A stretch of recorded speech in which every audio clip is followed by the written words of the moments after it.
Friends, here I will be talking about formatting strings with f-string concept. See, we have different ways to format strings in Python. They are using C-style, string.format and then f-string. So here f-string is the new one. So first I will go with the C-style and string.format with simple examples. Anyway, going forward we'll use f-string only. But you have to know how to do C-style and string.format to format your strings. See, suppose I am defining two strings. Let's say I am taking a variable called my language equals to simply I am taking Python, and then I am defining a version with a 3.8.6.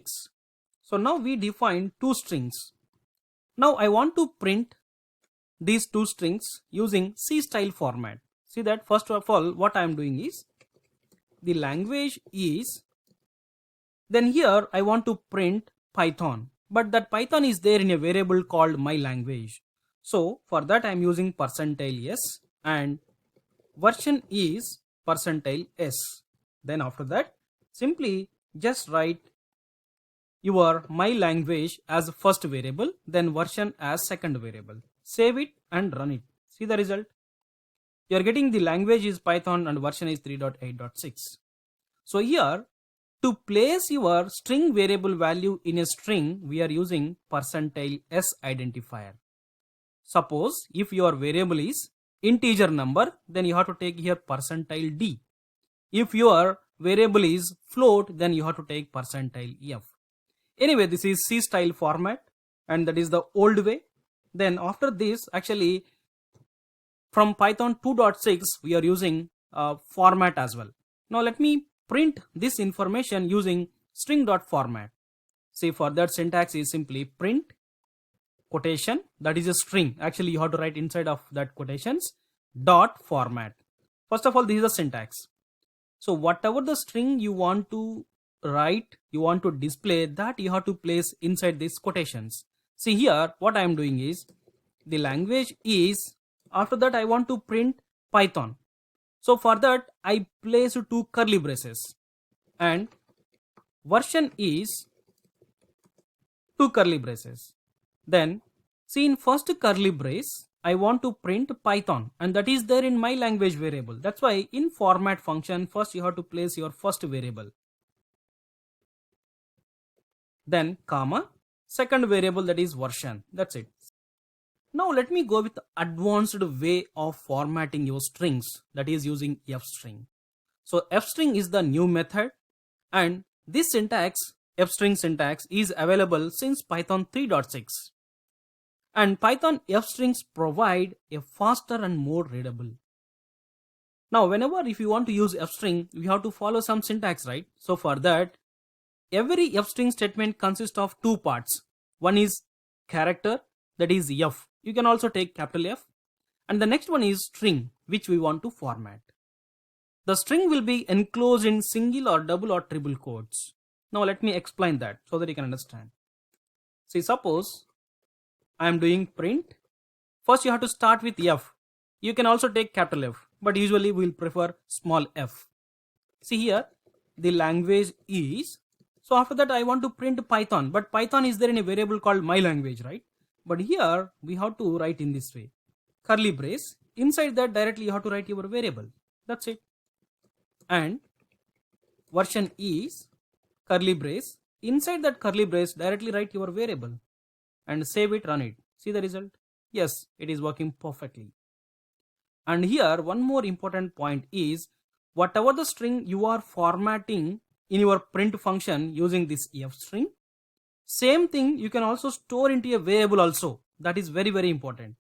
See, I am taking my required print info variable equals to, you can take any variable here. I have taken, just for your understanding purpose, I have taken some length string as a variable. My required print info equals to, in this way I formatted. Then let me comment this line.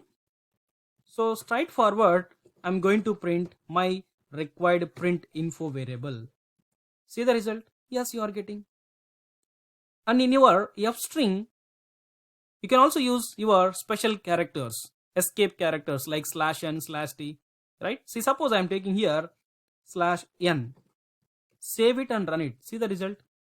You are getting version in the next line because of this /n character. That's fine. Now let me comment this print as well. Now here, suppose I am defining three variables. Let's say, suppose I am taking my string equals to Python, and then my integer equals to, I am taking some number, then my float equals to, let's say, some float number. Now see that how I am going to use format for these variables, for these different data types. Same thing. I mean, the way how we formatted here two strings, right? The same way you can format even for your integer, string and float. See that? If my string I am taking, some message I am writing, my string, but I want to print after my string Python, but that Python is there in a variable called my string. That's it. Then /n. In the next line, I want to print my integer. So our integer is there in my int variable. Then after that /n means next line. Then my float. So our float is there in float variable, my float variable. That's it. Save it and run it. See the result. You're getting in 3 lines using f string with the help of /n. That's fine. And once again, this entire thing you can store into one variable and directly you can print that variable. If you want to see, let me comment and let me save this into my info equals to. You can take any variable name. Then print your my info. Save it and run it. Yes, still you are getting that information. That's fine. Now let me give different example. See, suppose I have 3 strings. Let's say s1 equals to simply a, and st equals to, let's say, ab, and s3 equals to, let's say, abc. Now I am printing using f string. Simply directly I am printing s1 equals to, s1 value I want to print, actually a, but that s1 value is there inside of s1 variable. Don't get confused here. This s1 equals to like a message. So s1 equals to, I want to print a. So but that a is there in this s1 variable. So that I am trying to print with the help of curly braces. So actually this is called interpolation. Then let me take one more print, or you can take simply here itself with a /n, s2 equals to s2 /n, s3 equals to, in curly braces, s3. Now save it and run it. See the result. What happened? Yeah, I missed to close your print function. Yes, you are getting the output. See that? And by default, your result, right, it is aligning left side. But now I want to print all these strings by taking right alignment. So for that, suppose I'm going to take, let's say, width as 5. So for that, see that, just I am taking s1:5. While printing your s1 variable value, I want to print in the width of 5 characters. Same thing I want to take even for your s2 and also s3. See here, my intention is, while printing the value of s1, s2, s3, I want to print in the width of 5 characters. First observe the output. See the result? Still you are getting same output, but alignment I want to do right side. So for that you have to take greater than symbol, greater than 5, so that in 5 spaces in the width of 5 it will do right alignment. See the result? So by default your strings are aligned to left, but if you go with the numbers, by default your numbers alignment will go to right. See, let me take 3 numbers, or any numbers you can take. Let's say I'm taking only 2 numbers, equals to, let's say, some 56. Print f string num1 equals to, I want to print the value of num1. In the next line /n, num2 equals to the value of num2 I want to print. So save it and run it and observe the output. you're getting some output. Now my requirement is I want to align towards right. Then first of all, take colon with your required width. Let's say 4 width. You can take any width. Save it and run it. See that by default, after providing your width, by default your numbers are aligning towards right. But for strings right, to align towards right, we have taken greater than symbol. But here we no need to take. By default they will align. Even if you take, no problem. Save it and run it.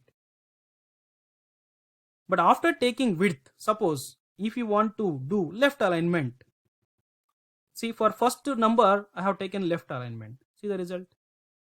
Second number, right alignment. Yes, you can do it, that combination as well. Fine. Now while doing right alignment, suppose I want to fill, what happened?